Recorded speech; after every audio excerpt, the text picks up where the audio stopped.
CNN projects that former Democratic Congresswoman and CIA case officer Abigail Spanberger will be elected the governor of Virginia, defeating the Commonwealth's sitting lieutenant governor, Republican Winsome Earle-Sears. Abigail Spanberger will become the very first woman governor in the history of the Commonwealth of Virginia. Again, CNN projects that Abigail Spanberger will be elected governor of Virginia. CNN's Jeff Zeleny is at the Spanberger campaign headquarters in Richmond, Virginia, the capital of Virginia. And Jeff, it must be pretty jubilant there as far as I can see from behind you. Jake, it definitely was. This crowd here just learned moments ago that the projections are calling this race for Abigail Spanberger. Now, that is not necessarily a surprise because they were confident going into this. But what they are seeing in the particular counties is really giving them a bit of a lift. Loudoun County, for example, right outside Washington, D.C., that is going very strong for her. And you can hear the crowd behind me now as they see more of these numbers come in. Abigail Spanberger represented the Richmond area when she was elected to Congress back in 2018. She won a red seat. She used really this moderate Democratic message, but also had some tough medicine for Democrats who she believed were leading the party astray. So it is going to be very fascinating here as Abigail Spanberger begins her governorship here. It's a historic one when she takes office in January. How does she lead Virginia? What type of path does she make? But there's no doubt she talked very little about Donald Trump in the final days of this race, but Donald Trump was on the mind of many voters. So I just talked to a school teacher here, Jake, who brought her 2-year-old daughter to this party to watch history being made, and indeed now it has. Virginia was one of 18 states that had never elected a woman governor. Now it certainly has. But even more than that, Democrats have been looking for a bit of a revival, if you will. They've been looking for a bit of a injection of energy after that punishing defeat a year ago. So now they have it here. The question is, will Mikey Sherrill in New Jersey, who is her roommate on Capitol Hill, will she fare the same as Spanberger did? We'll find out when polls close now in New Jersey. Jake? All right, Jeff Zeleny at Spanberger campaign headquarters in Richmond, Virginia. I mean, the polls didn't even close an hour ago. That is quite a big moment for Democrats who have had not a lot to be happy about in the last year. Candidates matter. And I'm sure that you've both had the same experience in talking to Republicans, particularly those who have been very focused on Virginia, and they have been less than thrilled with Winsome Earle-Sears and her campaign.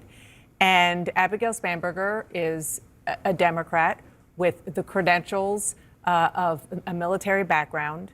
She is not a lefty. She's a moderate Democrat who has experience in Congress, and that was the right message. She was the right candidate, for the time, particularly when she was up against somebody who clearly was not on the Republican side. Yeah, her trajectory onto the national stage was as a national security mom, right? The CIA case officer who, after Trump gets elected in 2016, is inspired to run for the House in 2018. She becomes part of that wave, many of whom were women at the time. And now, of course, the question is going to be, how does she govern? And also, how does the party embrace her as they continue to try to fight back against Donald Trump? Congresswoman, are you surprised at all?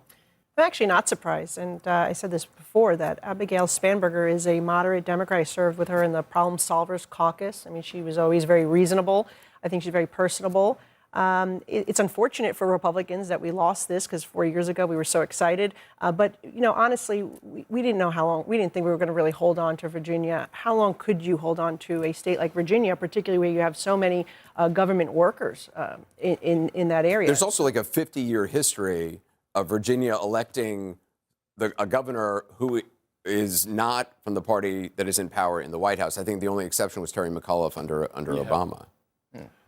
Yeah, I mean, I think that's true. I mean, you're looking at those trends, and I think that really what we saw was Glenn Youngkin break that trend, and it was shocking, and it was a shock that needed to be, it was a message that needed to be sent at the time to the Democrats. And now we're seeing the reverse, and it probably is in many ways a referendum that these federal workers in Virginia are not happy with the direction of the Trump administration. I think New Jersey will be a lot more telling for the country. But even that, you know, the fact that Republicans are so close in New Jersey really says something good about the Republican Party and the message and what we're doing, giving the largest tax cut to the middle class that we've seen in decades. And what we are delivering when it comes down to reducing energy costs. Inflation is coming down. The interest rates are coming down. Mortgage rates are coming down. Things are getting slowly better. And we are cleaning up President Biden's mess. Ram, what did she do right in Virginia? I mean, Glenn Youngkin, previously, when he won, he ran on school, on parents and schools. Well, Terry McAuliffe made a mistake in a debate about schools, and Youngkin grabbed on it and said, what do you mean parents don't have a voice here? I think the lesson, there's a couple lessons here. One is the President of the United States and the Republicans, by shutting the government down and looking callous and laying off 100,000 people, set a condition. Abigail is exactly the right candidate at exactly the right moment and caught the zeitgeist of the election. In that sense, I think what's also going to be telling is you have 9 Republicans in the House of Delegates that are districts that Kamala won. The Speaker of the House in Virginia is a really powerful speaker.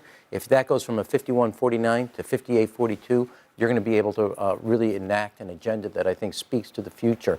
The second thing I would say is it is true that Virginia will follow history. If Mikey wins in New Jersey, she will be making history. A totally different, because no Democrat since the 60s in use, or rather no party in use in this case, wins in a third term on the party. So if she does this after 2 terms of Governor Murphy, that is making history, and that is an indictment of what I would say on President Trump. And in this case, I would say if 2024 was an election about bathrooms, 2025 and 2026 is a verdict on ballrooms. And they are done with what the president has done about kind of looking like basically Marie Antoinette. You think that issue of, the ballroom, the No, but I bathroom- think I think this, and we were talking about this slightly earlier, by being callous about SNAP and food for people, and then being so self-indulgent about both bathrooms and ballrooms for himself, yes, I do think it has resonance that he has lost touch with the very people that gave him his vote. He stabbed them in the back. Again, Congressmember Spanberger and Cheryl, the ones who actually voted to shut down the government. And with that said, the president did move money to WIC to ensure that women, infant children were. No. The SNAP is saying legally he can move money now, but there's still not enough money unless you reopen the government. That's number one. But what he did do is move money for the WIC program early on to help women, infant children. So he's doing what he can. Remember, the Democrats are the one that shut down the government. I voted to keep the government open. I'm proud of my vote. Ani? I was going to say the reason why we care so much about these votes are also because they are a proxy for the Democratic primary that wasn't. Everyone is going to look at a win here or a win there and say, look, maybe it's better to be more progressive. Look, maybe it's better to be more moderate.